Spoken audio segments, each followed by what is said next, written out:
Welcome back mga kabady. So panibagong araw, panibagong vlog na naman ulit tayo. Kung mga natatandaan nyo sa mga previous vlog ko mga kabady, ay nakapagpakabit na tayo ng roof rack, side awning tent. At syempre hindi pa yun doon nagtatapos mga kabady, kasi kahapon ng hapon, actually may kausap na ako dapat na manggagaling sa Caloocan mga kabady. So kasi plano ko kasi magpalit ng mags ng sasakyan natin. May kausap ako na taga Caloocan, pero hindi pa siya totally final na close na yung usapan namin na sa kanya ako magpapakabit. Kahapon habang nagpapa-change oil ako ng motor ko, yung ginagamit ko yung Aerox, malapit lang sa amin to mga kabady, kasi habang nagpapa-change oil ako, mayroong isang shop kasi doon na nagbebenta rin sila ng mga mags nga ng sasakyan, mga four wheels, tsaka mga gulong. So naisipan ko pumunta kasi actually hindi ko nakikita kasi doon talaga yung gusto kong mags. Pero nung pumunta ako, mayroon ako nagustuhan doon. Kasi tanaw ko siya habang nagpapa-change oil ako nakapag-decide ako na magpakabit na lang doon kasi okay naman, nakita ko maganda naman yung mags nila. So sad to say kasi hindi ko na i-vlog kung paano yung naikabit yung bagong mags natin. So pero gusto kong i-update kayo. So nung tinatanong ko na nga kung magkano yung mags pala natin mga kabady is CE28. Yun yung code na binigay sa akin, yung description ng mags na yun. So ang sabi sa akin dun sa shop, made in Japan daw yun. So sana matibay siya, sana tumagal mga kabady. Yung gulong naman natin mga kabady is Premio ERZ1. So ang total price nung mags tsaka yung gulong natin is ito ay 26,700. So dahil tumatanggap naman sila ng trade-in, naisipan ko i-trade sa kanila yung stock natin kasama yung gulong. So ang price nung stock natin is 8,000 mga kabady. So hindi na masama, pero kung tutusin parang nakakapanghinayang kasi nakamags naman tayo So pero okay na rin sa akin kasi at least nakuha ko naman yung mags na gusto ko talaga mga kabady. Si Suzuki Espresso nga pala natin mga kabady is pinalapad ko na ngayon yung mags niya. So parang nakalabas na yung gulong niya. Maganda siya mga kabady, sobrang ganda talaga, kaya sobrang nagustuhan ko rin.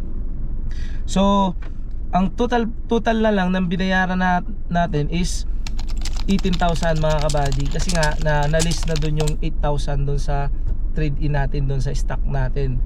So binawasan pa ulit ng 700. So naging total niya is 18,000 na lang mga kabady. So nakakalungkot nga lang kasi hindi ko na ipakita kung paano kinabit. Kasi hindi ako prepare, wala talaga sa plano na doon ako magpapakabit. Kasi ang alam ko sa Caloocan nga dapat ngayong araw na to ako pupunta. So okay naman siya mga kabady. Kaya naman gusto ko ipakita na lang sa inyo ngayon kung gaano kaganda yung mags na pinakabit natin. At ito na ngayon mga kabady.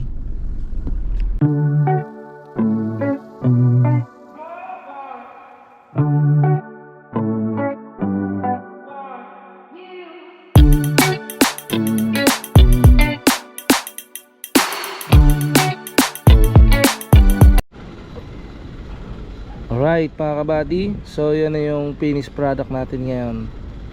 So ito yung sinasabi kong bagong mags natin mga kabady.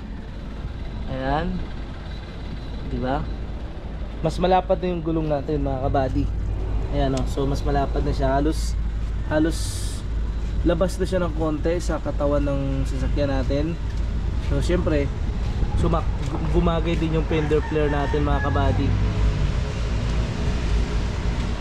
Alright, so itong part na to, ayan medyo umaangat mga kabady sa fender flare natin. May in-order na akong rubber sealing strip para ilalagay natin dyan para mas lumapat siya. Suggest din yun ng ating idol na vlogger na si Dancy Vlog. Alright, so ito naman yung nasa harap niya mga kabady. Ayan yung bagong mags natin mga kabady.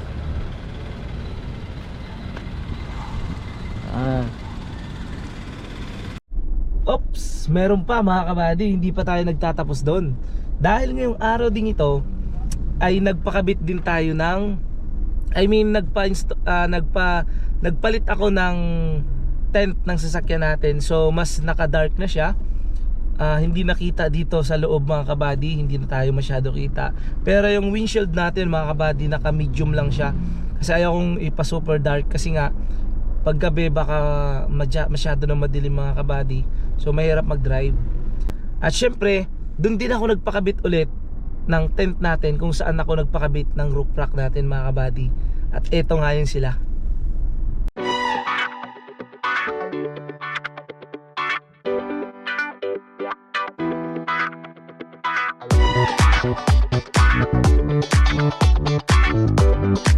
At syempre mga kabady, meron pa tayo mga kabady. Hindi rin tayo dyan nagtatapos, dahil nagpalit din tayo ng headlight natin mga kabady. So ang headlight natin na ginagamit natin ngayon is yung F2X mga kabady. So napakaliwanag dyan mga kabady. Hindi ko pa nga lang may papakita sa inyo ngayon kung gaano siya kaliwanag. So sobrang napakaliwanag dyan. Kita nyo naman mga kabady, kahit araw kitang kita yung liwanag dyan mga kabady. Kahit pati yung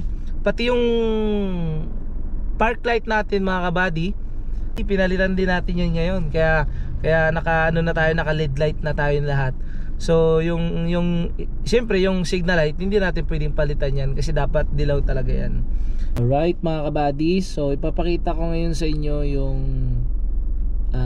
bagong headlight natin. So nandito ako ngayon sa loob ng sasakyan mga kabady. So ito siya. Yan, naka park light ako. So ito yung headlight natin. Yan, ito yung high.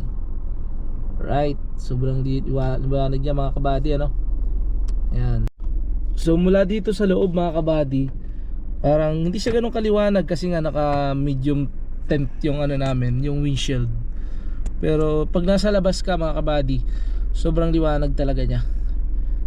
Alright mga kabady, so ngayon naman pabubuksan ko yung park light natin. Alright, yan yung park light natin mga kabady. So park light pa lang yan mga kabady, pero napakaliwanag na, kita nyo naman, di ba? So pabubuksan ko rin ngayon yung headlight natin. Ayan, sobrang liwanag niya mga kabady, oh. Ayan. Yan yung F2X natin na headlight mga kabady, yung pinakita ko kanina. So yun yung headlight natin. Napakaliwanag niya mga kabady.